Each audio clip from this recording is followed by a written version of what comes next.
ظلم سے کام لیتا ہے۔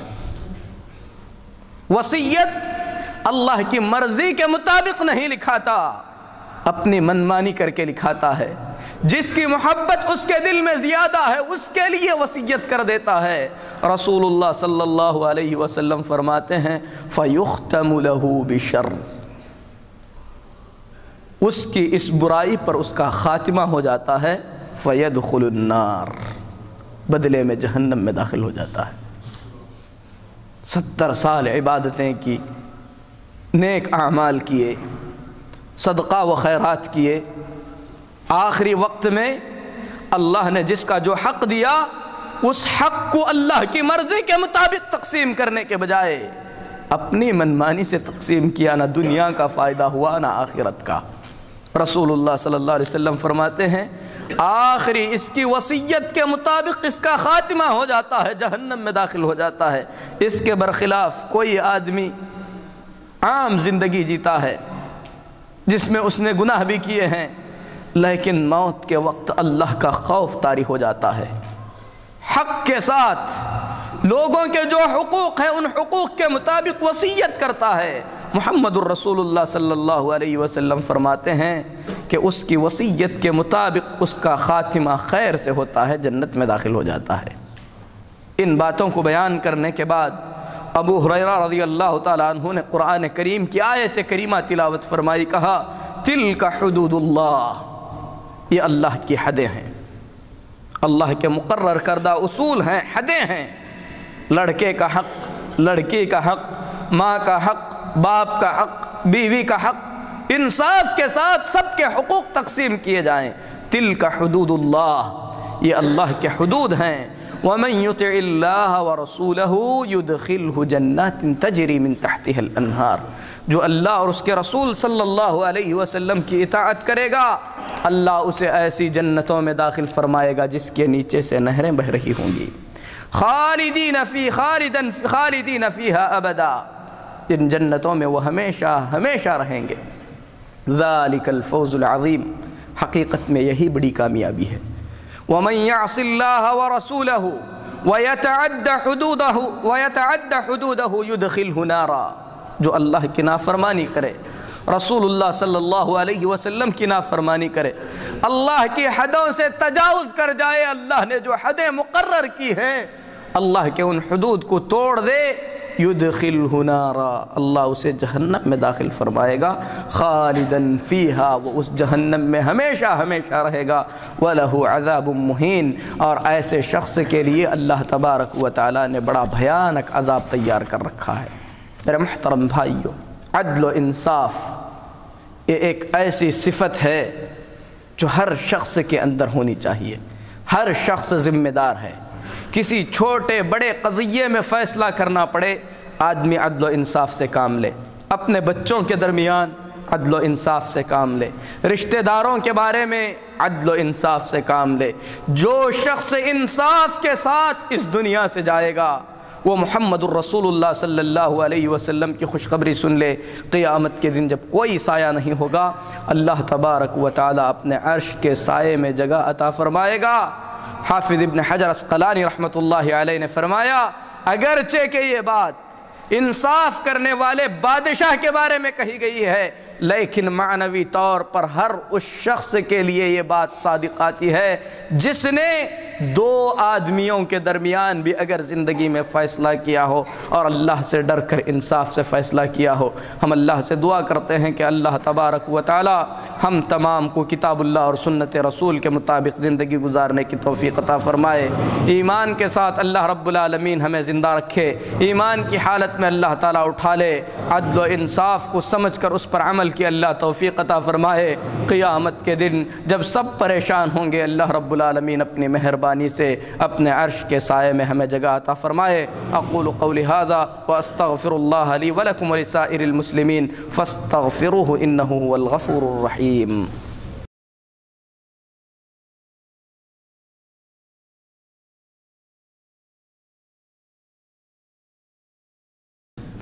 ان الحمد للہ نحمده ونستعینه ونستغفره ونؤمن به ونتوکل علیہ ونعوذ بالله من شرور أنفسنا ومن سيئات أعمالنا من يهده الله فلا مضل له ومن يضلل فلا هادي له وأشهد أن لا إله إلا الله وحده لا شريك له وأشهد أن محمدًا عبده ورسوله أرسله بالحق بشيرا ونذيرا أما بعد فإن أحسن الحديث كتاب الله وخير الهدي هدي محمد صلى الله عليه وسلم وشر الأمور محدثاتها وكل محدثة بدعة وكل بدعة ضلالة وكل ضلالة في النار يا أيها الذين آمنوا اتقوا الله حق تقاته ولا تموتن إلا وأنتم مسلمون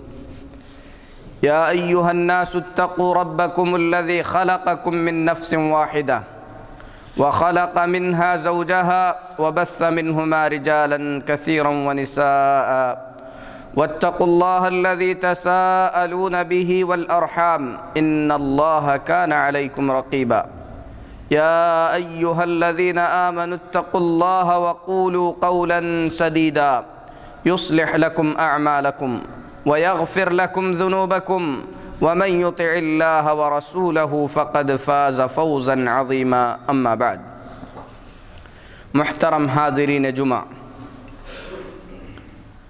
بیان ہو رہا تھا اس عظیم دن کا جس دن اللہ تبارک و تعالی پوری زمین کو چٹیل میدان بنا دے گا۔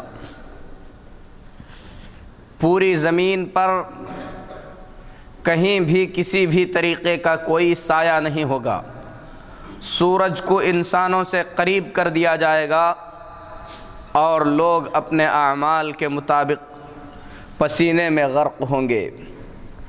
ایسے حالات میں کچھ خوش نصیب لوگ ایسے بھی ہوں گے جن کو اللہ تبارک و تعالی اپنی مہربانی سے عرش کے سائے میں جگہ عطا فرمائے گا۔ ہم اللہ سے دعا کرتے ہیں کہ اللہ رب العالمین اپنے فضل و کرم سے ہم لوگوں کو بھی ان خوش قسمت لوگوں میں سے بنا دے۔ میرے محترم بھائیوں، جن لوگوں کو اللہ رب العالمین کے عرش کے سائے میں جگہ عطا کیا جائے گا، ان کا ذکر کرتے ہوئے حضرت ابو ہریرہ رضی اللہ تعالی عنہ نے رسول اللہ صلی اللہ علیہ وسلم سے یہ حدیث بیان فرمائی، جسے امام بخاری رحمۃ اللہ علیہ نے اپنی کتاب میں نقل کیا ہے۔ کہا سبعۃ یظلہم اللہ فی ظلہ یوم لا ظل الا ظلہ، 7 قسم کے لوگ ایسے ہوں گے جنہیں اللہ تبارک و تعالی اپنے سائے میں جگہ عطا فرمائے گا، جبکہ اللہ رب العالمین کے عرش کے سائے کے سوا کوئی اور سایہ نہیں ہوگا۔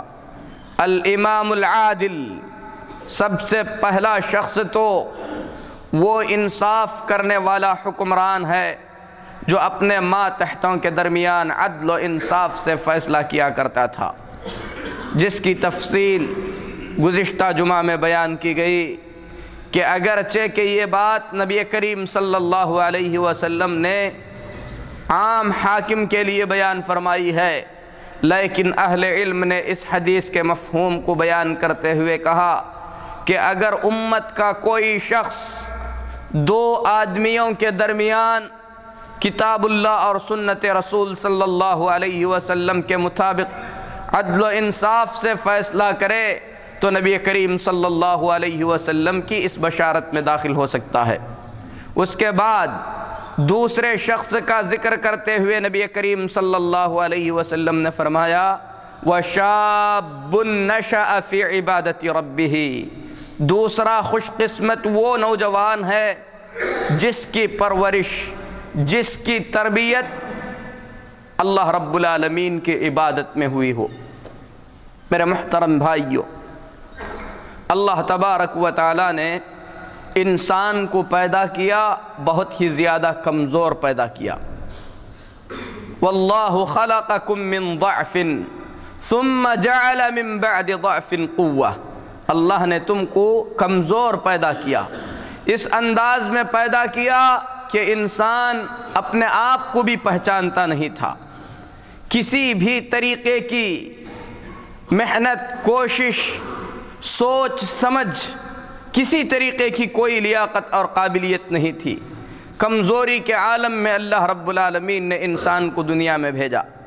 اس کمزوری کے بعد اللہ نے قوت عطا فرمایا، اللہ تبارک و تعالیٰ نے سوچنے سمجھنے کی طاقت دی، بازوؤں میں طاقت دی، اپنی طرف سے دفاع کر سکے، روزی روٹی کے لیے محنت کر سکے۔ اللہ تبارک و تعالیٰ نے دل دیا، دماغ عطا فرمایا کہ اللہ تبارک و تعالیٰ کی آیتوں میں غور و فکر کر سکے، جوانی کے مرحلے کو پہنچایا۔ اس کے بعد اللہ رب العالمین فرماتا ہے کہ اس جوانی کے بعد پھر تمہیں کمزوری میں مبتلا کیا جائے گا۔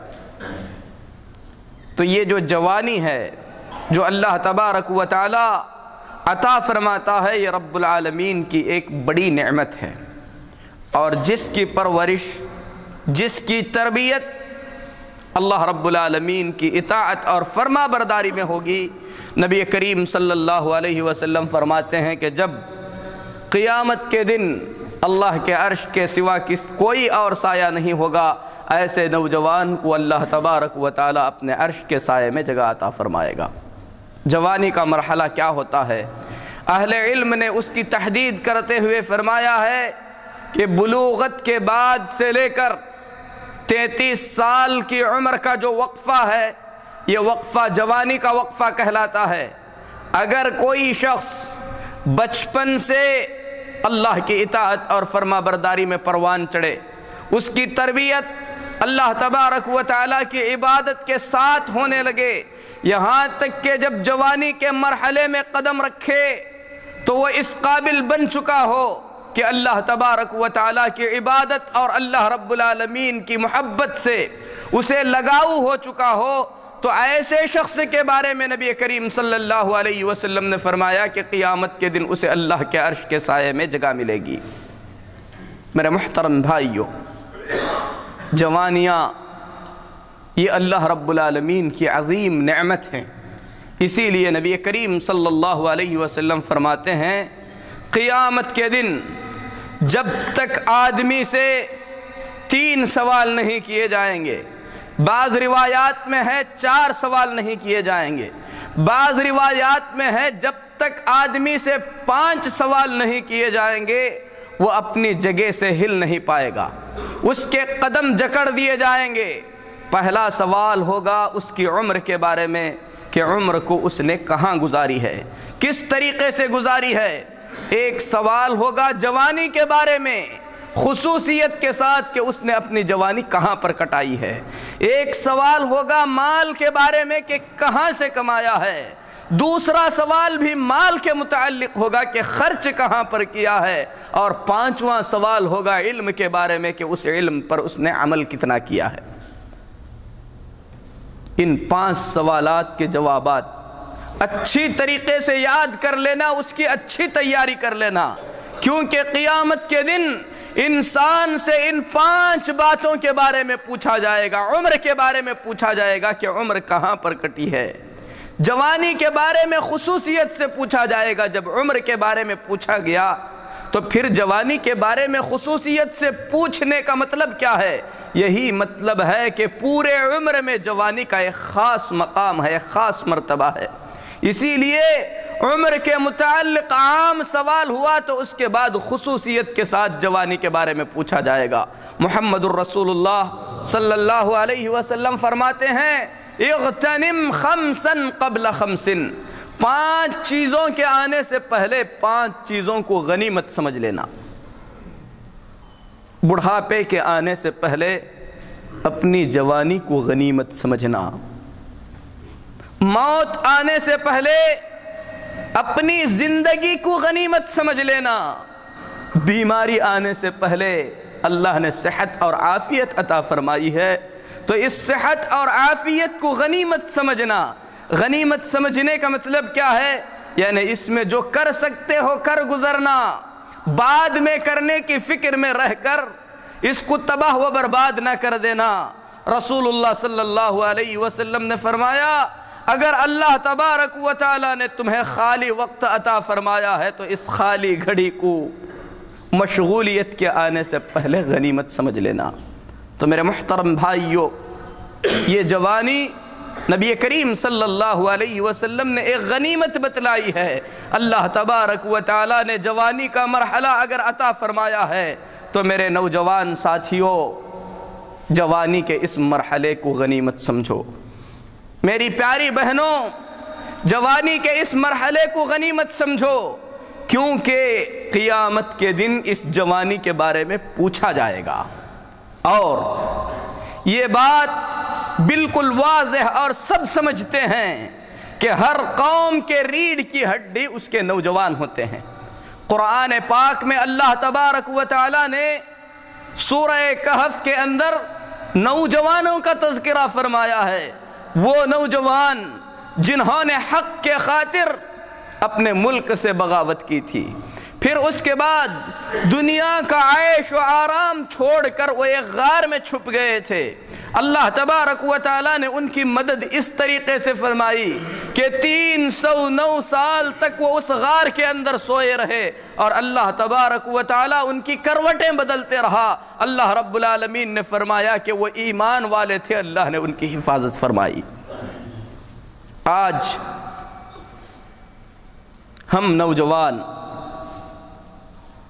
مسلم قوم کا نوجوان طبقہ کہاں پر جا رہا ہے؟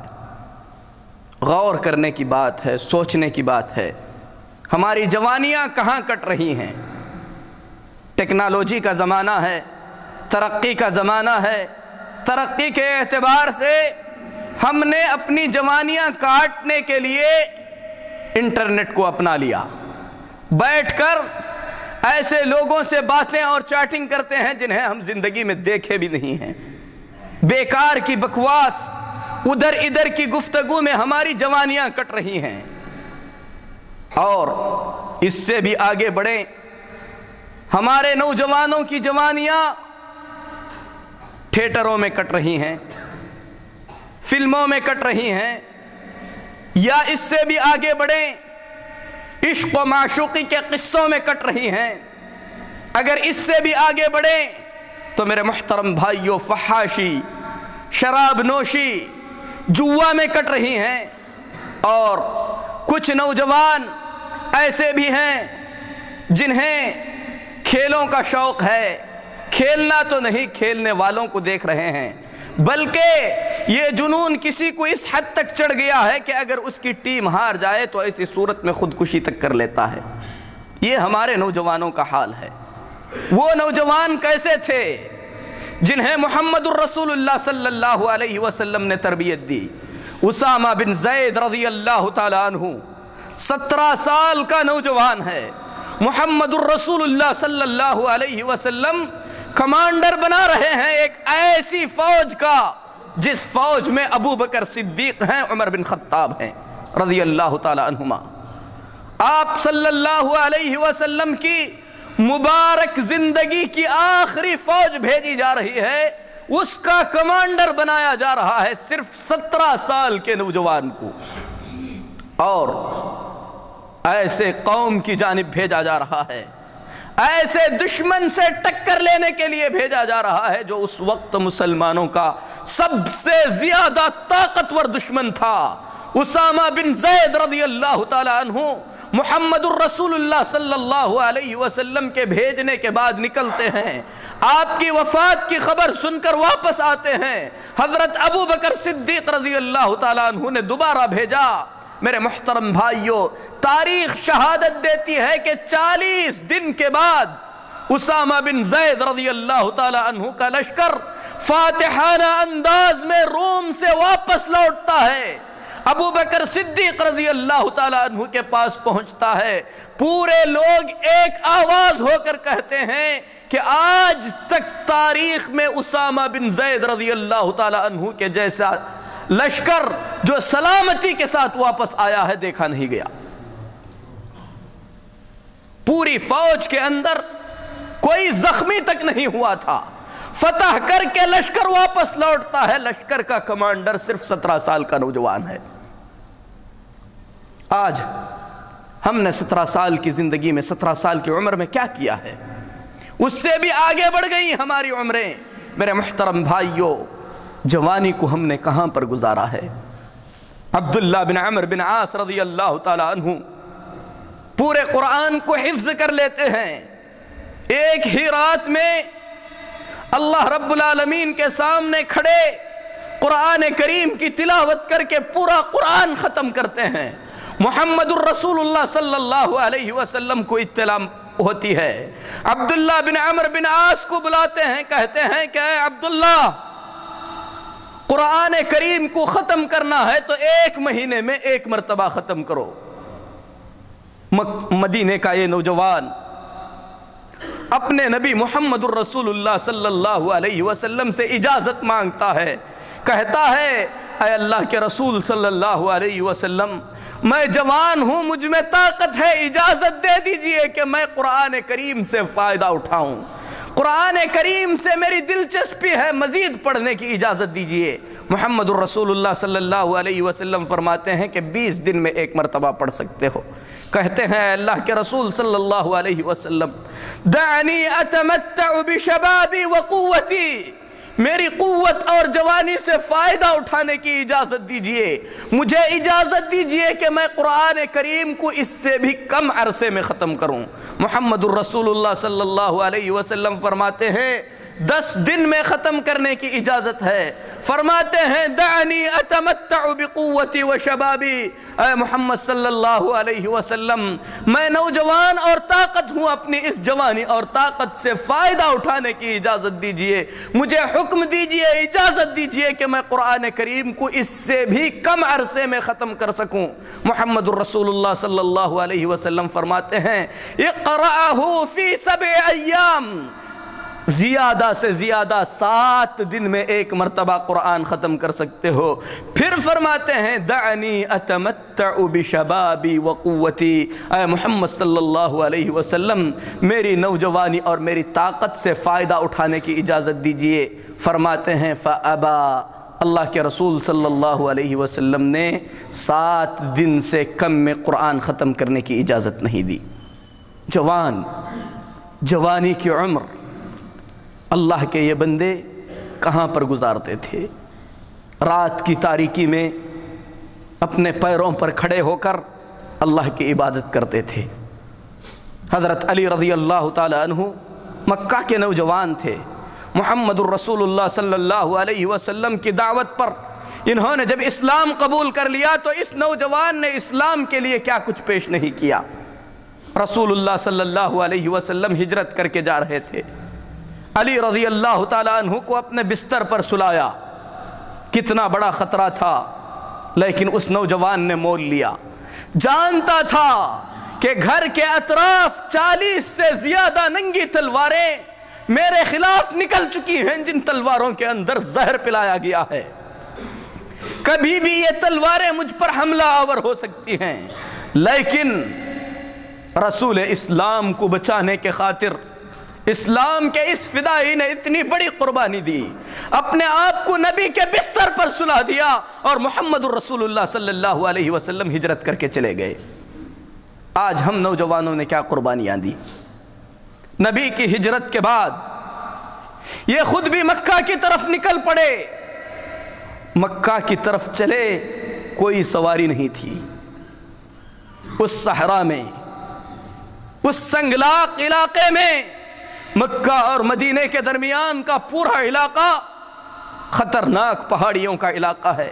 تنے تنہا یہ نوجوان اپنے قدموں پر چلتے ہوئے مدینۃ الرسول کی طرف نکل پڑتا ہے۔ مدینے کی دہلیز پر پہنچنے کے بعد اس نوجوان کے قدم جواب دے دیتے ہیں، اس قابل نہیں رہتے کہ ان کے جسم کو اٹھا سکیں۔ پیروں سے خون بہ رہا تھا، مدینے میں گر جاتے ہیں۔ محمد الرسول اللہ صلی اللہ علیہ وسلم کو اطلاع ہوتی ہے کہ علی ہجرت کر کے آئے ہیں، دوڑتے ہوئے آتے ہیں۔ علی رضی اللہ تعالیٰ عنہ کے قدموں پر محمد الرسول اللہ صلی اللہ علیہ وسلم مرہم کے طور پر اپنا لعاب لگاتے ہیں، اور علی رضی اللہ تعالیٰ عنہ فرماتے ہیں کہ اس کے بعد کبھی بھی میں نے اپنے پیروں میں کوئی شکایت محسوس نہیں کی۔ میرے محترم بھائیوں، یہ نوجوان ہی تھا جس نے اپنی جوانی اللہ کی اطاعت میں، اللہ کی عبادت میں گزاری۔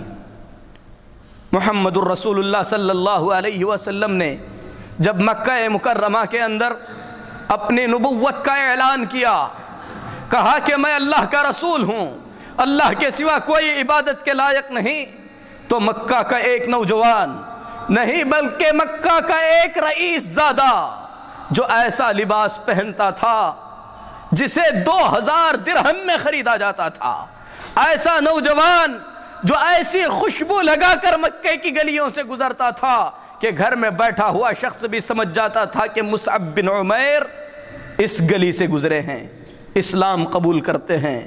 ماں کو ان کا اسلام پسند نہیں آتا، پوری قوت صرف کر دیتی ہیں، یہاں تک کہ مال و متاع جو کچھ بھی مصعب بن عمیر کے پاس تھا سب چھن جاتا ہے۔ محمد الرسول اللہ صلی اللہ علیہ وسلم کے پاس پہنچتے ہیں تو وہ نوجوان جو کبھی 200 درہم کے کپڑے پہنا کرتا تھا، نبی کے دربار میں پہنچا ہے تو اس کے جسم پر پھٹا ہوا چمڑے کا ٹکڑا ہے۔ نبی کریم صلی اللہ علیہ وسلم مصعب بن عمیر کی یہ حالت دیکھتے ہیں، آنکھوں میں آنسو آ جاتے ہیں، فرماتے ہیں اللہ نے اس کے دل کو منور کر دیا ہے۔ میں نے اسے ماں باپ کا لاڑ و پیار پاتے ہوئے بھی دیکھا ہے۔ یہ نوجوان کبھی مکہ کا سب سے قیمتی کھانا کھایا کرتا تھا، مکہ کا سب سے قیمتی لباس پہنا کرتا تھا، آج اس کی جو یہ حالت ہوئی ہے صرف اس لیے ہے کہ یہ اللہ اور اس کے رسول صلی اللہ علیہ وسلم سے محبت کرتا ہے۔ ساری دنیا کو اس نوجوان نے ٹھکرا دیا، کس لیے؟ اسلام کو اس نے جان لیا۔ میرے محترم بھائیوں، پھر اس کے بعد عیش و آرام، ٹھاٹ باٹ سب کچھ چھوڑ کر حبشہ کی طرف ہجرت کر جاتے ہیں، حبشہ سے واپس آتے ہیں۔ محمد الرسول اللہ صلی اللہ علیہ وسلم مدینہ طیبہ کی جانب اپنا داعی اور مبلغ بنا کر بھیجتے ہیں۔ مدینہ پہنچ کر دعوت و تبلیغ کا کام اتنی محنت سے کرتے ہیں کہ 1 سال کے مختصر سے عرصے میں پورے مدینہ طیبہ کے اندر اسلام پھیل جاتا ہے۔ محمد الرسول اللہ صلی اللہ علیہ وسلم جب مدینہ طیبہ پہنچے تو مدینے کے ہر گھر میں اسلام داخل ہو چکا تھا، اور اس کے پیچھے سب سے بڑا کردار داعی رسول مصعب بن عمیر رضی اللہ تعالی عنہ کا تھا، اس نوجوان کا تھا جس نوجوان نے اسلام کے خاطر دنیا کی دولت کو ٹھکرا دیا تھا۔ غزوہ بدر ہوتا ہے، غزوہ بدر میں شرکت کرتے ہیں، احد کی لڑائی ہوتی ہے، اسلام کا جھنڈا ہاتھ میں لے کر دشمنوں کے صفوں کو چیرتے ہوئے نکل جاتے ہیں، یہاں تک کہ دشمن حملہ کر کے مصعب بن عمیر رضی اللہ تعالی عنہ کو شہادت کے مقام کو پہنچا دیتے ہیں۔ شہادت کے بعد محمد الرسول اللہ صلی اللہ علیہ وسلم نے دیکھا کہ یہ نوجوان مکہ کا یہ رئیس زادہ جس نے اسلام کے خاطر اتنی قربانیاں دی، آج خاک اور خون میں تڑپتا ہوا اپنی جان دے دیا ہے۔ دنیا کے اندر اس کا چھوڑا ہوا سارا ترکہ صرف ایک بوسیدہ چادر ہے۔ عبد الرحمن بن عوف رضی اللہ تعالیٰ عنہ کے پاس کھانا پیش کیا گیا، بخاری شریف میں ہے۔ عبد الرحمن بن عوف رضی اللہ تعالیٰ عنہ مدینے کے بڑے تاجروں میں سے ایک تاجر ہیں۔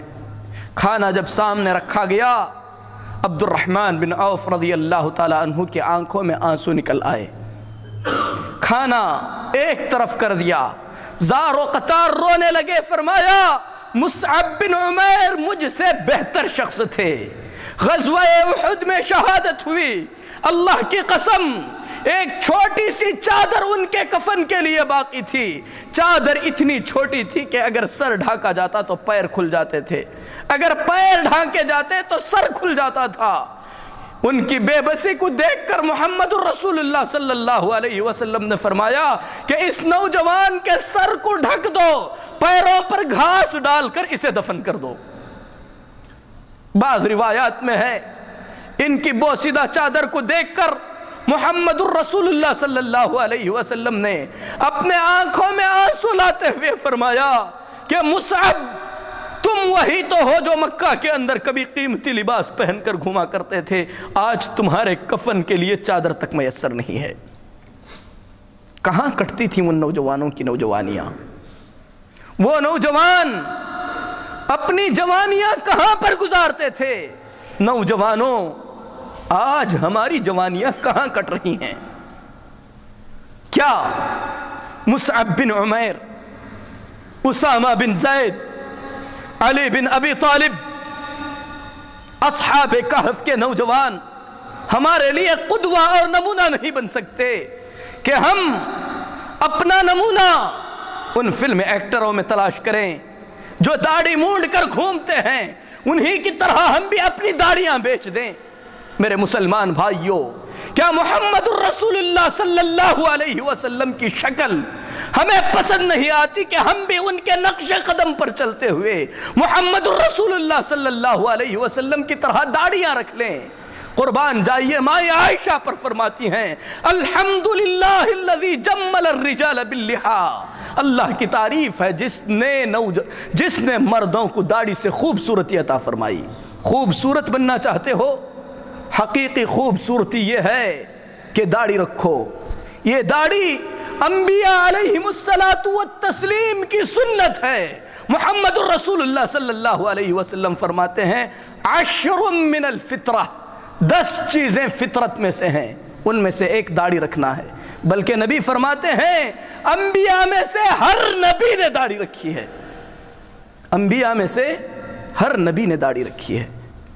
مجھے تعجب ہوتا ہے ان لوگوں پر بغیر کسی سبب کے، جب نبیوں نے رکھی، صحابہ نے رکھی، جن سے ہم محبت کرتے ہیں، محبت کا دعویٰ کرتے ہیں، شیطان کے فریب میں مت آؤ، توبہ کرو، ان سے سچی محبت کرو، ان کے نقش قدم پر چلنے کی کوشش کرو، ان کی طرح عبادتیں کرنے کی کوشش کرو۔ یہ ذلت، یہ پستی، یہ رسوائی جو ہمارا مقدر ہو چکی ہے، کل کو بدل سکتی ہے۔ اگر ہم اپنے آپ کو نہ بدلیں، اللہ تبارک و تعالی ہمارے حال کو ہرگز نہیں بدلے گا۔ میری نوجوان بہنوں، جوانی کی یہ زندگی جو اللہ رب العالمین نے عطا فرمائی ہے، اس زندگی کے اندر ام المؤمنین عائشہ کو اپنا قدوہ بناؤ، فاطمہ الزہرا کو اپنا قدوہ بناؤ، حشمت کے ساتھ، حیا کے ساتھ جب نکلتی تھیں اپنے جسم کو ڈھانک کر نکلتی تھیں، شوہر کی اطاعت، شوہر کی خدمت کو وہ عبادت سمجھ کر انجام دیا کرتی تھی۔ ان کے کارنامے صرف ان کے گھروں کی حد تک نہیں ہوتے تھے، بلکہ میدان جنگ میں پہنچ کر فوجیوں کو پانی پلایا کرتی تھیں، زخموں کی مرہم پٹی کیا کرتی تھیں۔ مسلمان عورتوں نے اسلام کے خاطر بہت کچھ دیا ہے۔ کہاں ہیں وہ عورتیں جو فاطمہ الزہرا کی سیرت نہیں پڑھتی؟ کہاں ہیں وہ عورتیں جو میری محترم بہنوں حاجرہ علیہ السلام کی سیرت نہیں پڑھتی؟ ایمان میں ایک مضبوط چٹان تھی۔ جب شوہر نے جنگل و بیابان کے اندر چھوڑا اور کہا کہ یہ اللہ کے حکم سے ہے، تو ہاجر نے کیا کہا تھا؟ اذن لن یضیعنا اللہ ابدا، تب تو اللہ ہمیں ہرگز ضائع نہیں کرے گا۔ وہ ایمان ہماری عورتوں میں کیوں نہیں آ سکتا؟ ایمانی تربیت کی ضرورت ہے۔ کتاب اللہ اور سنت رسول صلی اللہ علیہ وسلم سے لگاؤ کی ضرورت ہے۔ کتاب اللہ اور سنت رسول صلی اللہ علیہ وسلم سے قریب ہونے کی ضرورت ہے۔ میرے محترم بھائیوں، باتیں بہت زیادہ ہیں۔ جوانی کا مرحلہ بہت مختصر سا مرحلہ ہے۔